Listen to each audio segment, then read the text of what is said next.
ಆ, hello sir. ಇವತ್ತು ನಾವು ಕುರುಬಟ್ಟಿ ಧಾರವಾಡ ಜಿಲ್ಲೆಯ ಕುರುಬಟ್ಟಿ ಗ್ರಾಮದೊಳಗೆ ಅದೇವಿ.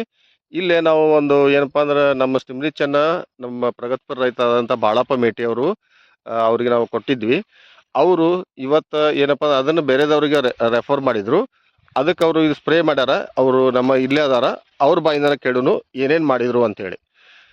ಬಾಳಪ್ಪ ಅವ್ರ, ನಿಮ್ದು ಯಾವ ಊರು ಮತ್ತು ನೀವು ಏನೇನು ನಮ್ಮ ನೆಟ್ ಸರ್ಫಿಂದ ಈ ಪ್ರಾಡಕ್ಟ್ ತೊಗೊಂಡು ಏನೇನು ನಿಮ್ಗೆ ಬೆನಿಫಿಟ್ ಸಿಗ್ತಾರೋ ಸ್ವಲ್ಪ ಹೇಳ್ರಿ.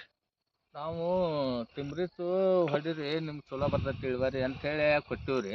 ಅವರು ಮುಂಗಗಟ್ಟಿ ಗ್ರಾಮದವ್ರಿ ಅವ್ರು. ಹ್ಞೂ ಅವರು ಹೊಡೆದೇನು ಚಲೋ ಆಗೈತಿ, ನಮ್ಗೆ ಇನ್ನೊಂದು ಲೀಟ್ರ್ ತೆಗೆದಿಡ ಅಂತ ಹೇಳ್ಯಾರ್ರಿ ಅವ್ರು. ಹ್ಞೂ ಹ್ಞೂ ಅದಕ್ಕೆ ಹೊಲ ನೋಡಕ್ಕೆ ಬಂದೇವಿ. ಒಂದ ಮೈಗೆ ಇಲ್ಲಿ ಆಜು ಬಾಜು ಹಂಗೆ ಯಾವ ಕಡ್ಲಿ ಇಲ್ರಿ ಇಲ್ಲಿ. ಹ್ಞೂ ಹ್ಞೂ ಅದಕ್ಕೆ ಇದನ್ನ ನೋಡಿ ಚಲೋ ಐತಿ, ಇನ್ನೊಂದು ಲೀಟ್ರ್ ಹೊಡಸ ಅಂತ ಹೇಳಿ ಅನ್ನಕತ್ತಾರೆ.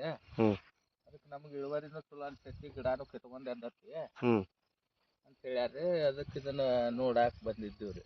ಹ್ಞೂ ಸರಿ. ಈಗ ನೀವು ಸ್ಟಿಮ್ರಿಚನ್ನು ನೀವು ಎಷ್ಟು ಸಲ ಸ್ಪ್ರೇ ಮಾಡಿರಿ ಇದಕ್ಕೆ? ಒಂದ ಮೈ ಮಾಡ್ಯಾವ್ರಿ. ನೋಡ್ರಿ, ಇದೆಲ್ಲ ನಿಮಗೆ ಈಗ ಕಾಣ್ತಿರೋದು ನೋಡ್ರಿ. ಈಗ ಯಾವ ಥರ ಬೆಳೆದತ್ತ ಒಂದೇ ಸಲ ಒಂದು ಮೈ ಸ್ಪ್ರೇ ಮಾಡ್ಯಾರ. ಚಲೋ ಬಟ್ ಇದು ಹೆಂಗೆ ಒಂದೇ ಲೈನ್ ಒಳಗೆ ಎಲ್ಲ ಹೈಟುನು ಎಲ್ಲ ಗಿಡದ ಹೈಟು ಒಂದೇ ಥರ ಐತಿ. ಮತ್ತು ಇದು ಒಂದೇ ಸಲ ಸ್ಪ್ರೇ ಮಾಡಿದ್ದು. ಒಂದೇ ಮೈ. ಇನ್ನು ಏನಪ್ಪ, ಇನ್ನೂ ನಾವು 3 ಸಲ ಸ್ಪ್ರೇ ಮಾಡಿದ್ರೆ ಇದಕ್ಕಿಂತ ಏನಪ್ಪ ಇಳುವರಿನೂ ಜಾಸ್ತಿ ಬರ್ತೈತಿ, ಗಿಡನೂ ಏನಾಗುತ್ತೆ, ಇದ್ರ ಗ್ರೋತು ಚೆನ್ನಾಗಾಗುತ್ತೆ. ಆಯ್ತು ಆಯ್ತು. ಮತ್ತೆ ಹೇಳ್ರಿ ಮೇಡಪ್ಪ. ಇಳುವರಿನೂ ಚಲೋ ಬರ್ತದೆ, ಸಾಕ್ರಿ.